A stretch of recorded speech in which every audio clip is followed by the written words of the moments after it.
think what a story does is actually gives you the most effective vehicle for communicating a why.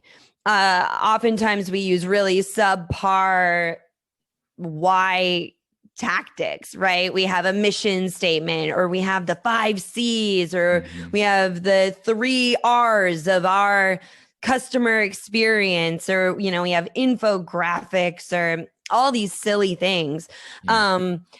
Sorry, but they're silly. And fine, it's good to have them, but there are so many stories of the difference a great customer experience made for the customer, for the company, for like what that goal really is, that has that emotion, that has the character, that has the detail.